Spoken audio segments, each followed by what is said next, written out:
Muy buenas noches, bienvenidos a su programa Acción Positiva.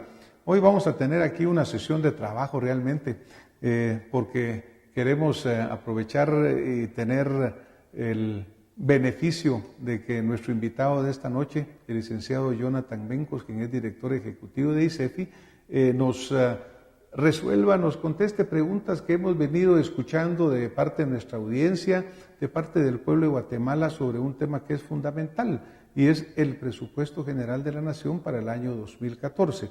Así que, primero que todo, bienvenido, licenciado. Muchísimas gracias, muy buenas noches y gracias por la invitación. Es un gusto tenerlo por acá con nosotros. Muchas gracias.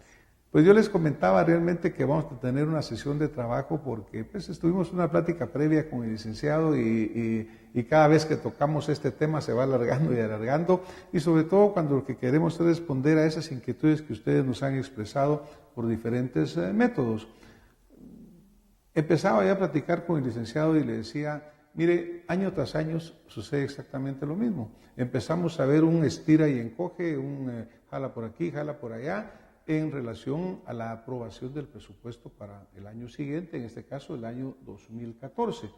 Y vemos ya pues las acciones políticas, las acciones de todo tipo, vemos que los ministros no llegan, que los diputados no van a las reuniones, en fin, pero lo triste por un lado es de que es exactamente lo que sucede con todos los procesos. Y lo triste, por otro lado, es que desafortunadamente, por lo que podemos sentir como nosotros en el pueblo, es que el resultado casi siempre va a ser el mismo. Entonces yo le quisiera empezar, licenciado, por hacerle esta pregunta. ¿Siente usted real esta sensación del guatemalteco, por un lado, de que el proceso siempre se repite como que fuera una calcomanía año tras año, y de que el resultado tampoco representa lo que necesitamos los guatemaltecos? Sí, no, seguramente. Creo que en general la política fiscal de Guatemala necesita legitimarse frente a los ciudadanos, y esto quiere decir que tengamos la capacidad y el suficiente espacio para discutir de política fiscal todo el año, y no solamente cuando se intenta llevar al Congreso de la República un proyecto de presupuesto en el que efectivamente muchos ciudadanos no se sienten ni beneficiados ni identificados. Y es que hay que reconocer que los presupuestos públicos son el rostro más concreto de la voluntad política, de las promesas, de los compromisos de campaña, pero también de los planes de desarrollo o de los proyectos de nación.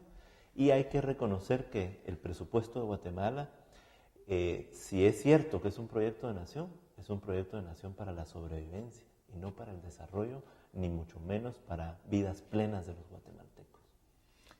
Si, por ejemplo, uno comenta en el sentido de que debería de ser un documento en el cual se reúnan las necesidades del país y ese proyecto de nación, pero para empezar tendríamos que tener un proyecto de nación. ¿Tenemos uno o no, licenciado? Bueno, tenemos esfuerzos desde el Estado por intentar planear la Guatemala del futuro. Me temo que desafortunadamente no se hace con ninguna legitimidad, ¿verdad? No hay un acercamiento hacia la población, a sectores importantes dentro de la sociedad, y eso le quita mérito a esos planes para el año 2032 o para más adelante. Pero el otro tema importante es que la planificación, que sí se hace porque al final ahí está, no tiene relación con los presupuestos o tiene muy poca. Y ya lo comentábamos, básicamente es como un matrimonio que ya no se platica, ¿verdad? Que tienen una relación legal, pero no es una relación que sirva para seguir caminando, sino que es porque alguien tiene que estar casado. Y el presupuesto con la planificación están casados, pero no se platican desafortunadamente. Ahora, por ejemplo, nosotros conocemos las necesidades de Guatemala, y también una realidad, licenciado, es de que si vemos desde el año 2000 para acá o anterior, el presupuesto de la Nación ha ido constantemente en ascenso. Este año pues estamos hablando 70,000 millones, digamos, para llegar a números exactos. Antes, pongamos, hace muchos años atrás, esa cantidad ni se soñaba. Pero por otro lado, y desafortunadamente, cuando vamos a la realidad y nos vamos a algún tipo de medida como el índice de desarrollo humano, encontramos que Guatemala no ha desarrollado este índice en la misma proporción que el presupuesto. Es decir, hay mucho más dinero aparentemente, pero la generalidad del guatemalteco sigue viviendo mal, en pobreza, sin educación, sin salud, sin servicios. Entonces, en realidad yo creo que nuestros compatriotas tienen toda la razón en, por un lado, como que ya ni le ponen importancia a la discusión del presupuesto, porque dicen, no importa lo que yo haga, me va a salir lo mismo. Que yo creo que era un poco ese divorcio que usted decía, esta pareja que solo se tuitea actualmente o ya solo se llama por celular. Pero, ¿en dónde debería estar la corrección de esto, pues? Bueno, primero quizás sea importante decir que aunque en términos nominales el presupuesto ha ido creciendo, este ha ido creciendo tanto como crece la economía. Y cuando comparamos el tamaño de la economía con lo que destinamos para construir lo que es de todos, porque al final el presupuesto público eso es lo que representa, apenas equivale al 15% del Producto Interno Bruto del país. Este presupuesto del gobierno central es uno de los más pequeños de América Latina y del mundo. Así es que no podríamos pretender ser la Suecia o la Suiza de América si estamos invirtiendo para vivir como la África de América Central. Creo que hay que tener muy claro eso, ¿verdad? Porque aunque suena que son miles de millones, en realidad no es tanto frente a los desafíos que hay que cumplir. Desafíos que además se enfrentan a dos graves problemas. Uno, ese divorcio de la planificación y en segundo lugar, la inefectividad y algunas prácticas de corrupción que no podríamos dejar de discutir al hablar de política fiscal en general. ¿Qué es lo que sucede? Que esos 70,000 millones se diluyen entre compromisos de gasto constitucionales y legales, entre el pago de la deuda y al final de cuentas el margen de maniobra se reduce. En el año 2013, por cada quetzal de ingresos corrientes que iban a llegar al Estado, el Estado tenía compromisos de gasto que superaban el quetzal con 5 centavos. Esto quiere decir que lo que hemos estado haciendo es presupuestos para continuar sobreviviendo a lo largo del tiempo, pero no son presupuestos que marquen o que se conviertan en un parteaguas frente a la realidad. Y es parte del debate, porque me temo que aún haciendo bien las cosas, aún evitando la corrupción y siendo lo más efectivo, Guatemala tiene un presupuesto sumamente pequeño frente a los grandes desafíos. Y ya lo comentábamos, en el caso del gasto social, que representa cerca de la mitad de ese presupuesto, cerca de 7 puntos del PIB. Cuando lo contrastamos sin ir muy lejos con países centroamericanos, ese 7% del PIB es lo que utiliza países como Panamá y Costa Rica solamente en educación. Nosotros lo tenemos que destinar para hacer frente a todas las inversiones sociales en agua y saneamiento, vivienda, desarrollo rural, educación, salud, protección social. Entonces, bueno, quisiéramos tener un BMW, pero estamos dispuestos a financiar un triciclo, ¿verdad? Ahora usted hablaba de corrupción, ¿verdad, licenciado? Aquí lo triste es que hay quienes sí tienen un BMW, pero a costillas del erario nacional. Totalmente. Entonces yo creo que en algún momento en este programa vamos a entrarle a la corrupción real, ¿verdad? Porque es triste tener un gobierno de pueblo pobre y funcionarios ricos. Y nosotros vemos constantemente funcionarios que de la noche a la mañana, pues ha sido la tradición, se convierten en los nuevos millonarios a partir de la pobreza del pueblo. Pero, por ejemplo, cuando hablábamos nosotros de un plan de nación y usted me decía, yo nunca he visto un plan de nación verdadero, serio, escrito, documentado. Guatemala tiene una alternancia cada 4 años en la cual entran diferentes gobiernos y cada quien lleva su idea propia, ¿no? Uno tenía una bolsa que le llamaba este nombre, el otro la cambia por el otro, y básicamente más ligado a una parte propagandística, a una parte populista, si se quiere llamar así, pero no a resolver las verdaderas y reales necesidades. Yo me recuerdo que alguien comparaba el plan Marshall que se usó en Estados Unidos y en Europa contra la inversión que se ha hecho en Latinoamérica por parte de Estados Unidos. Y el plan Marshall es insignificante comparado con lo que han invertido en los años en Latinoamérica, pero nunca logramos reactivar la economía, sino como que se han ido en un saco roto, ¿verdad? Usted hablaba del análisis abierto del presupuesto, pero eso no existe. ¿O existe una discusión abierta del...?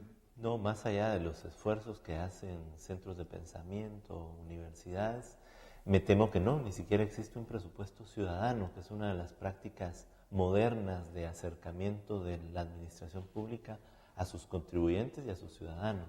No lo hay, ¿verdad? Y en realidad la política fiscal es un tema tan importante que, yo siempre lo digo, debería de haber un espacio, así como hay un espacio para el estado del tiempo, en el que por lo menos durante 30 segundos, un minuto, la sociedad sepa lo que está pasando con sus recursos. Pero efectivamente es algo que hay que construir y que depende también del interés ciudadano por empujar a que se vayan abriendo esos espacios y que además se institucionalicen, porque han habido gobiernos en donde esto sí se da. Incluso hay una apertura para las discusiones de la Comisión de Finanzas en el Congreso de la República cuando va a discutir el presupuesto. Pero cambia el presidente de la Comisión de Finanzas y entonces las puertas se pueden cerrar. No hay legítimamente ni institucionalizados espacios de discusión ciudadana donde nos digan, bueno, 11,000 millones van a ser utilizados para educación y vamos a cubrir 3 millones de niños y adolescentes. Nadie, muy pocas personas llegan a conocer qué se está haciendo con el presupuesto público. Y entonces lo que realmente conocen los ciudadanos son los grandes hechos de corrupción y que desafortunadamente están ahí, pero no son el todo de la administración pública. Hay cosas que se están haciendo y que valdría la pena que el ciudadano las reconozca. Eso no hay, ¿verdad? Y como no hay un espacio para las cosas que se están haciendo, casi siempre va a quedar en el ciudadano la idea de que lo que se está haciendo es que el que llega, bueno, tiene una chequera ahí con la que firma para irse comprando ese BMW del que discutíamos o para vivir sumamente bien a costillas del pueblo. Me parece que hay que, intentando buscar equilibrios, sí hay que reconocer que algo de lo que llega al presupuesto se ejecuta y tiene resultados, ¿verdad? Si no, Guatemala no tendría hoy por hoy la cobertura de cerca del 95% en la educación primaria, por ejemplo, ¿verdad? O tampoco tendríamos una universidad de la que, bueno, yo afortunadamente soy egresado y me costó menos de $10 al año, ¿verdad? Entonces, sí hay resultados concretos de la política pública, pero la discusión del presupuesto de manera abierta y con información técnica nos puede permitir cerrar los espacios para la corrupción y hacer que los pocos recursos que hay se ejecuten de la mejor manera posible para el beneficio de las grandes mayorías, que para eso es que se hacen los presupuestos. Bueno, yo creo que eso sería lo ideal, ¿no? Pero verdaderamente existe una posibilidad de que esto llegue a hacerse realidad, lo que usted plantea. Yo me recuerdo que dentro de los grandes problemas que enfrenta el presupuesto 2013, pues obviamente también aparentemente un poco menos el 2014, es que las metas que se trazaron y los objetivos estaban sumamente altos y reales. Pero esto fue señalado constantemente por instituciones como el ICEFI, por instituciones muy serias, muy responsables, fueron objeto de señalamientos aún internacionales, pero simplemente pasadas por alto. Entonces, luego caemos en el problema de que dice que no se llega a las metas, no se llega a las metas irreales, a pesar de que la recaudación en sí, en muchos aspectos, ha aumentado comparado con el año anterior. Ahora, si no se escucha esto, pues ahí tenemos el resultado verdaderamente, ¿no? Totalmente. En cuanto a la parte de esto que usted mencionaba, la universidad, la educación, pues yo tengo la misma suerte que usted, somos graduados de la Tricentenaria y muy orgullosos y de veras es un aporte enorme a la sociedad. Desafortunadamente hemos hablado, por ejemplo, con autoridades de la universidad que han estado aquí con nosotros y hay que reconocer que aunque tengamos un 90 y pico % de cobertura en números, la verdad que la calidad educativa es muy mala. Y todos los días nosotros vemos la realidad de escuelas que se caen, que no tienen agua, que están abandonadas, ¿no? Entonces los números, decía un amigo mío, aguantan con todo, el papel aguanta con todo. ¿Cómo hacer? Y luego le hago la pregunta para que se oiga a esta voz ciudadana, porque los funcionarios les pueden decir lo que quiera. Me recuerdo que en este caso de las metas hasta un director de SAT fue cambiado porque señaló científicamente que eso no se iba a alcanzar. Pero parecía que el otro lado del Twitter nunca contestó a este lado. Sí, ¿qué verdaderamente se puede hacer, licenciado? Correcto. Bueno, nosotros en el instituto tenemos la firme convicción de que en la medida en la que socialicemos la información que producimos en materia de política fiscal, que es nuestra misión, vamos a poder construir ciudadanos que tengan la capacidad y la voz para comenzar a cambiar. Hoy por hoy, Guatemala y muchos países de Centroamérica tienen gobiernos que pues se hacen de la vista gorda o son bastante sordos frente al clamor popular, pero tiene que ver con que también somos una sociedad muy tolerante a que pasen las cosas y no digamos nada. Hay que entender que los presupuestos públicos construyen lo que es de todos, por lo tanto, nuestra responsabilidad no solo tiene que ver con el pago de los impuestos, tiene que ver también con que se ejecuten esos impuestos a través del gasto de la mejor manera posible. Lo que pasa es que la política fiscal hoy por hoy sigue siendo algo que parece que se escribe en arameo y que hay que ser economista o hay que ser ministro para entender de qué estamos hablando. Necesitamos construir un lenguaje coloquial de la política fiscal para que se entienda que los recursos que se están ejecutando se están convirtiendo en cosas concretas, cosas que el ciudadano puede percibir o no puede percibir, porque si hablamos de seguridad, podríamos preguntarle a los ciudadanos si están contentos con los 180 millones que van para la seguridad del presidente a costas de seguridad que no se le va a poder dar a los 14 millones restantes de habitantes del país. O si nos adentráramos en el presupuesto de salud, podríamos ver que hay dificultades para ampliar la cobertura y la calidad del sistema, porque estamos invirtiendo la quinta parte de lo que invierten los países más exitosos en materia de salud. En materia de educación, efectivamente, la cobertura está lograda, pero falta mejorar la calidad. ¿Y cómo se logra esa calidad? Bueno, se logra mejorando indudablemente la infraestructura de las escuelas y eso tiene un costo. Se logra mejorando las competencias de los maestros y eso también tiene un costo frente a la sociedad, pero también se logra llevando textos escolares de manera puntual, entregando y supervisando la administración de la educación pública y privada en este caso, porque el fracaso no solo es en lo público, es también en lo privado. Y en general, cuando comenzamos a comprender que hay que hacer esfuerzos para mejorar la política pública, inevitablemente vamos a tener que llegar a los costos, porque si no, nos quedaríamos, al igual que muchos políticos, en el simple compromiso y en la simple promesa de campaña. Cambiar la Guatemala de hoy para hacer una Guatemala distinta requiere que planifiquemos bien el futuro y que sepamos cuánto cuesta ese futuro distinto, porque todas las sociedades que se han logrado desarrollar no lo han hecho por decreto, lo han hecho porque hay trabajo y hay recursos financieros, materiales y humanos puestos en el lugar en el que tienen que estar, y esos son en las políticas públicas. Bueno, y la disciplina fiscal, ¿no? Porque, por ejemplo, nosotros tenemos el caso en Europa y vemos cómo los PIGS, ese grupo de países que están endeudados a morir, que incluyen a España, Italia, Grecia, Portugal, etcétera, y vemos las economías sólidas como la alemana, que obviamente son las que más o menos mantienen al euro y logran ir salvando a los otros, pero en parte porque pues, han sido mucho más disciplinados. Yo hacía unos números muy rapiditos en este momento con lo que decía el licenciado sobre lo que cuesta la seguridad en el binomio presidencial. Y son como 180 millones, mencionaba usted. Lo que se asigna a útiles escolares para todos los niños de Guatemala son 144 millones. Entonces ahí estamos viendo una enorme desproporción. Correcto. Si hacemos ese número simplista así, dice, bueno, pues para cada uno de los binomios le tocan 90 millones de seguridad. ¿Se ha preguntado usted que nos está viendo y escuchando cuánto le toca a usted por seguridad? ¿Cuánto le caerá a cada ciudadano comparado con los 90 millones para cada uno de los funcionarios? Verdaderamente es irracional y no debería de ser en esta forma. Otro punto, por ejemplo, ahí viendo en este presupuesto, una de las partes que suben es la parte de comunicación social de la presidencia. De 60 millones creo que pasan a 120 millones.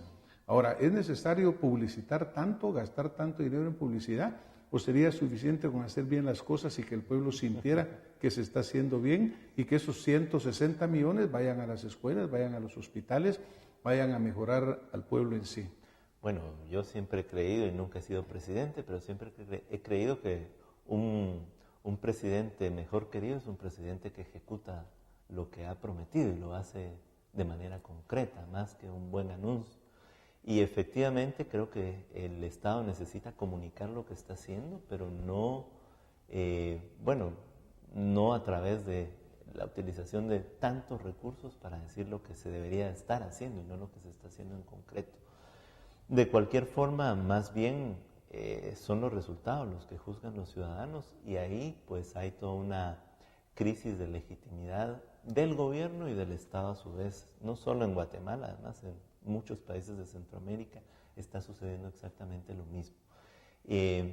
Lo que tocaría hacer más bien es preparar una propuesta presupuestaria que sea sentida por los ciudadanos como efectiva, y eso hoy por hoy me temo que el proyecto de presupuesto para el 2014 no lo tiene, ¿verdad? Y que continúa sin tener esa posibilidad de romper con lo que siempre se ha hecho para empezar a hacer mejor las cosas. El año 2014 va a ser un año con un presupuesto, reitero, para la sobrevivencia, con grandes dificultades por el lado del ingreso, aun cuando la actualización tributaria fue exitosa en materia de mejorar la recaudación del impuesto sobre la renta. Seguimos teniendo una administración tributaria que está por debajo de las necesidades que deberíamos de tener, de las necesidades de tener una administración fortalecida, con capacidad de fiscalización y de auditoría. Y por el otro lado, por el lado del gasto, con un gasto sumamente pequeño, insuficiente para cumplir objetivos de nutrición, de seguridad, de salud o de educación en general. Hablábamos con el licenciado antes de empezar y yo le hacía la pregunta o el comentario que hemos recibido y que uno puede tomar ahorita cualquier periódico, cualquier noticiero y son pilas de esto y vamos a encontrar acto tras acto tras acto de corrupción. Por ejemplo, yo les mencionaba el hecho reciente de que se asigna un presupuesto de 144 millones en alimento para los reos a una empresa prácticamente fantasma con un lugar que ni siquiera tenía licencia sanitaria o de alimentos. Y ahí van 144 millones. Hablábamos del caso del RENAP, que de repente de un plumazo quitan una licitación que se había aprobado ilegalmente y bueno, lo hacen para atrás, pero ahí termina el asunto. O funcionarios del RENAP que van a hacer un viaje a Las Vegas gastando miles de quetzales de los guatemaltecos. Ahora, si no hay dinero para nada, si las escuelas se caen, los pacientes no tienen medicamentos, ¿de dónde está saliendo ese montón de dinero para toda esta corrupción que vemos tan fresca, tan impune diariamente, licenciado?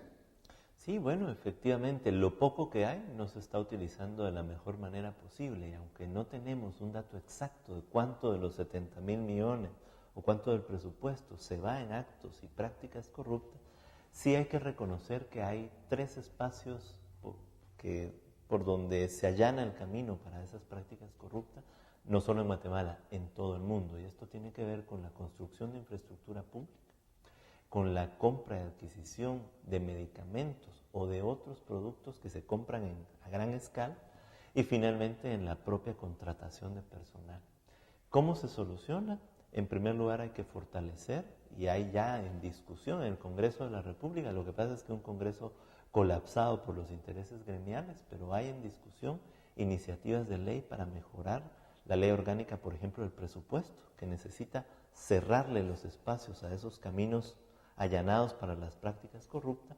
También hay que hacer reformas en la ley orgánica de la Contraloría General de Cuentas para que no sea una institución que llega después de que sucedieron los hechos, para que esté ahí antes y además para que no juzgue al receptor o al cajero de la institución, sino a todos los que tienen que ver en las decisiones.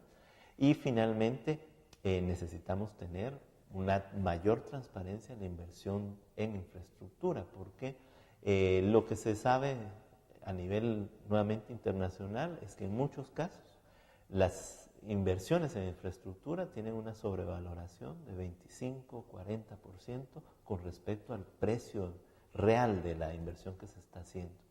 ¿Eso qué quiere decir? Bueno, que por cada quetzal que tengamos hay una cantidad de esa ejecución, de ese quetzal, que se va a ir en ineficiencias, ¿verdad? Ineficiencias por cosas que se hacen mal o en ineficiencias por cosas que se hacen no para el beneficio de la política pública, sino para quedar bien con el financista de campaña o para quedar bien con los familiares o con los amigos de quien hoy por hoy es ministro en alguna de las carteras o es presidente. Así es que, pero más bien creo que el nombre de su programa es muy cierto, ¿verdad? Necesitamos pensar en la acción positiva frente a esto. Y realmente la respuesta no es, yo no pago mis impuestos porque se los roban, al contrario, yo los estoy pagando porque es mi obligación como ciudadano, pero también voy a exigir que cada centavo me den cuenta de qué es lo que se está haciendo. Y si no, pues entonces creo que tenemos que aprender de lo que está pasando en los últimos tiempos en el mundo en general. La sociedad está harta de tener políticos que no están a la talla de las necesidades y de los desafíos de la democracia y del desarrollo. Pero los ciudadanos también tienen que estar a la talla de esos desafíos. Y eso quiere decir ciudadanos que van a estar en las calles, ciudadanos que van a mandarle cartas al presidente, que van a estar en los medios de comunicación, que van a comenzar a exigir un cambio. De lo contrario, vamos a seguir teniendo una partida de políticos que llegan al poder con ese fin. No tienen por qué cumplir ninguna promesa porque sus promesas son con gremios, ¿verdad? Y eso sí que es evidente. Yo creo que en el caso de lo que falta por hacer, falta que hagamos que el Congreso apruebe leyes, además consensuadas con la sociedad, para ir cerrando estos espacios, ¿verdad? Porque también los hay. Nadie debería de asustarse con las prácticas corruptas. Existen también en Alemania, en Noruega, en Dinamarca, en El Salvador, en Estados Unidos. La diferencia es cómo tratamos las prácticas de corrupción. Mientras en Guatemala se tratan con impunidad, y esto podríamos ir a ejemplos concretos como Fonapaz y el descaro de poner a la persona que estaba ahí en otro trabajo público. Y es un acto de impunidad frente a lo que pasa en estos países. Ante una práctica corrupta, no solo la persona va a ir a la cárcel y va a tener que pagar con cárcel y de manera económica, también hay un rechazo social, ¿verdad?